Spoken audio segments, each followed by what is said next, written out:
forgiving or defensive syllable that I utter about Will Craig's massive brain cramp earlier this season will be the first. So please take it in context when I say that the New York Mets outdid him in every conceivable way yesterday at PNC Park. Good morning to you. Good Monday morning. I'm Dejan Kovacevic of DK Pittsburgh Sports. This is Daily Shot of Pirates. Comes your way bright and early every weekday morning. If you're into football and or hockey, I also offer up daily shots of Steelers and Penguins. Right where you found this, the Pirates had a sweep, like just sitting there for them on a tee all day long yesterday, and still somehow let it slip away, wasting a 6-0 first inning lead by doing absolutely nothing to add on to it, especially that 6th inning bases loaded fiasco where Adam Frazier, Wilmer Defoe, and Brian Reynolds, of all people, the Pirates' two best hitters and their hottest, all striking out in rapid succession. Just an ugly, ugly scene. And then Richard Rodriguez, in a great rarity, gives up the 2-run homer to Michael Conforto in the 9th inning, and that was the end of that. And really, the most unsettling thing through this whole game for me, covering it from the press box, was trying to decipher whether the baseball gods would punish the Pirates for not adding on, and they almost always do. They're just terrible about that. Or if they would just say, you know what, I'm sorry. The Mets, what they did in the first inning was so awful that no amount of awfulness by the home team will supersede it. Well, the baseball gods really hate adding on a lot more than they hate the worst play I think I've ever seen. And if that sounds over the top, you know what? Maybe it is. But I'd heard it countless times regarding the Craig play. And that was actually one of the kinder things that I'd heard about it. For anybody who missed it, the Pirates had bases loaded. Kevin Newman was up, so you knew that there was going to be a soft ground ball coming somewhere. And sure enough, he basically rams one into the ground right in front of him. 3-mile-an-hour exit velocity, 0% launch angle. And it first kind of skips foul into the dirt going up the third base line, and then it starts creeping back in toward the chalk, and you always have to guard against that. If you're a player, you want to make sure that that thing goes foul and stays foul. But you'd better be sure it's foul.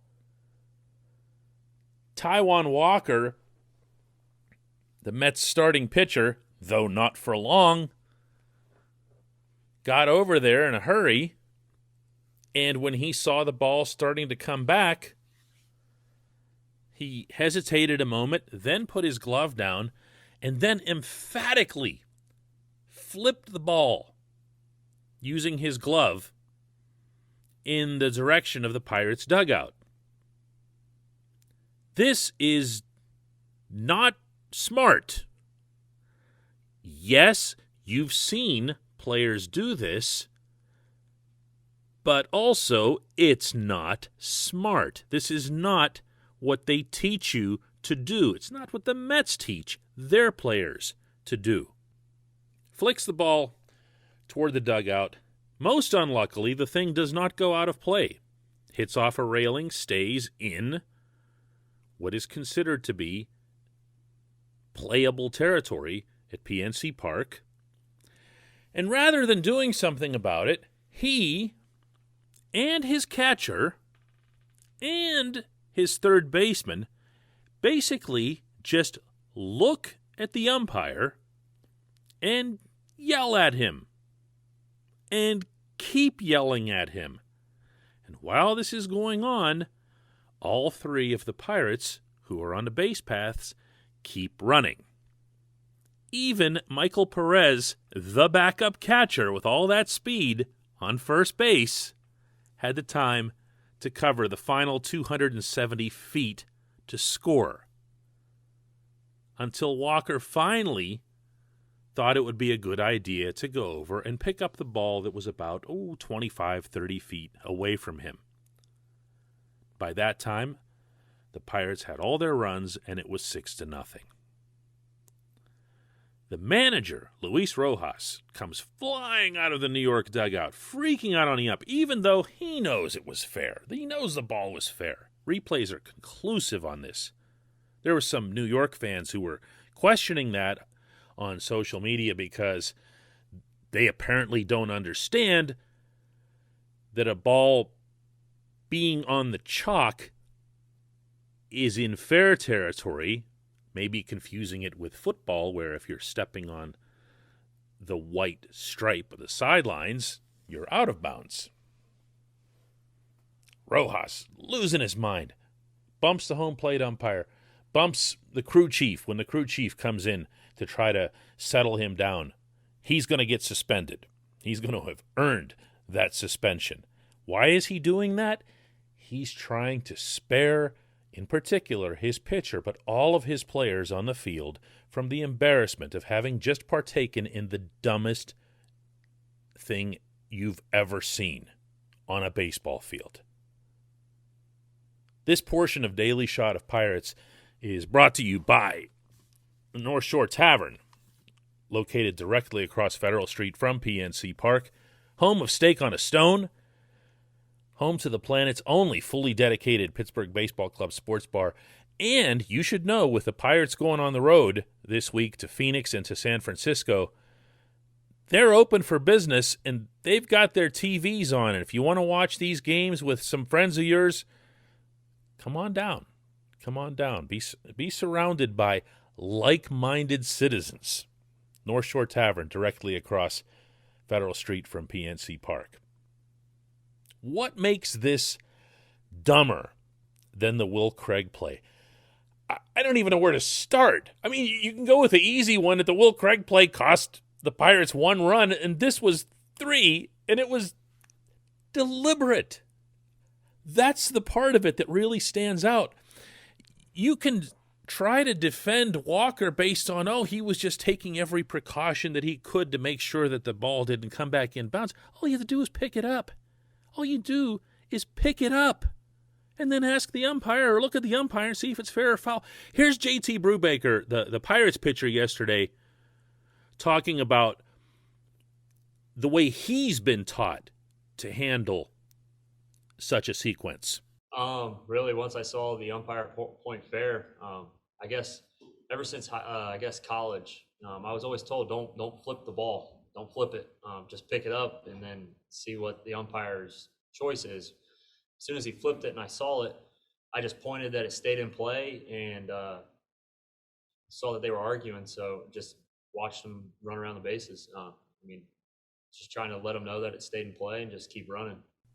That's it, man. You pick it up and you find out. Worst case scenario, 1 run scored. Or better yet, don't pick it up or see if it's going to roll out because the ball was already showing plenty of English. It could have shown some more going further up the baseline. But you don't just flick it out demonstratively to make some kind of weirdo point. Like a slam dunk or something. What was that supposed to be? Look, there's not a lot to give Craig credit for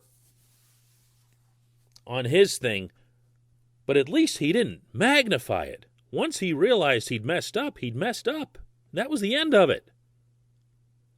These 3 guys, and I'm only loosely including the third baseman, it was mostly the pitcher and the catcher, just stood there. They just froze while runners are coming around the bases, and the umpire is standing there, first of all, emphatically motioning with his right arm that the ball is fair, to make sure there's no confusion. Then the umpire, as you heard Brubaker point out, smartly and appropriately backed off to make sure that he could now call plays at the plate. And he did that. And he called people safe. Called the first guy safe. Called the second guy safe. Called Perez safe. It was hilarious. This is worth all of the ridicule that Craig got times 10. But you know what? That won't happen. Why? Because one of these is a New York team, and the other one is a team that's based in Pittsburgh in a league with an unfair economic structure. What's that have to do with anything? Actually, it has plenty to do with it. Because the Mets and the Yankees are always going to be among the chosen in baseball. Because they're in the big markets, they can spend lots of money, they have the higher profile players.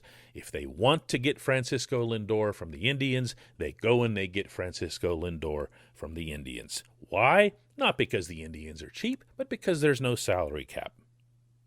Simple as that. There isn't anything to stop them.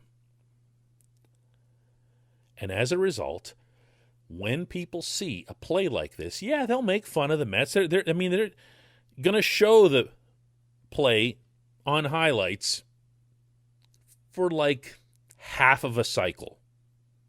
You won't see it on the morning shows the next day the way you did with Will Craig. You won't see it go viral or explode on the internet the way it did with Craig. Why? Because the Pirates are a known punchline. Have they deserved some of that over the years? Absolutely. Absolutely. Is there an awareness at all about the economic imbalance or what causes teams like the Pirates and the Reds and so forth all around baseball to not be able to compete on a regular basis? Nope. Jeff Passan, lead baseball writer, ESPN, tweeted shortly after the game, "That's just the Pirates being the Pirates," referring to the blown lead. New York-based guy. That's how they think. That's just how they think. The Pirates had just spent the week pretty much humiliating the Mets. But the first moment something went wrong for the Pirates, everyone waited eagerly for the first chance to make them the punchline again. Look, I'm not suggesting there's anything anybody can do about it, nor am I suggesting that a salary cap is in the offing and you're going to see the Pirates someday get respected the same way the Steelers and the Penguins do in their cap leagues. But my goodness, even with something like this, everyone's way more comfortable turning the Pirates and Will Craig into the punchline than they will be with what the Mets did yesterday. And I'll say it again, those two plays in terms of their grossness were not close. We saw the worst one yesterday. When we come back, just one question.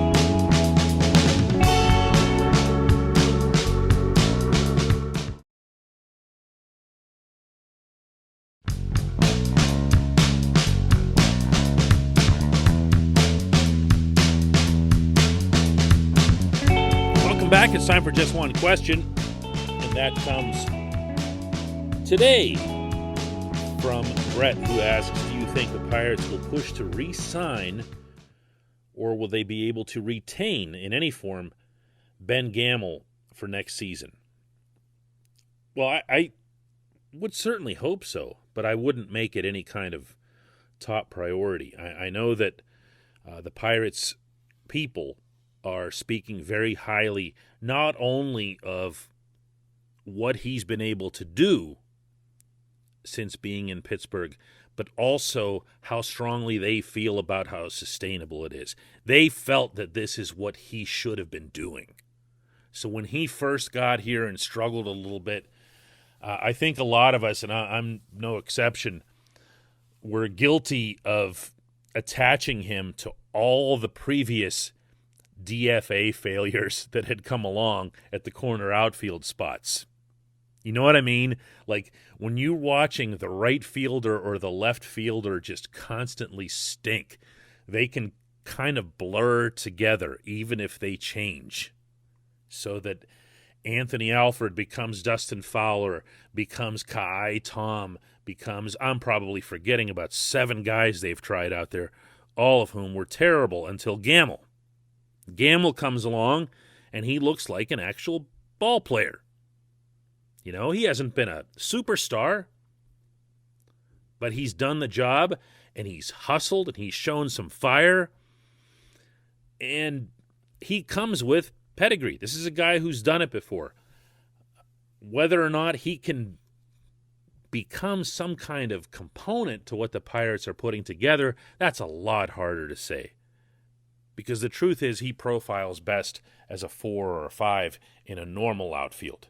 The problem is the Pirates don't have a normal outfield right now. They're still playing Gregory Polanco, for crying out loud, and all he's doing is hurting them again and again and again, including yesterday with that terrible throw to the infield that cost directly a run that put New York within 6-5.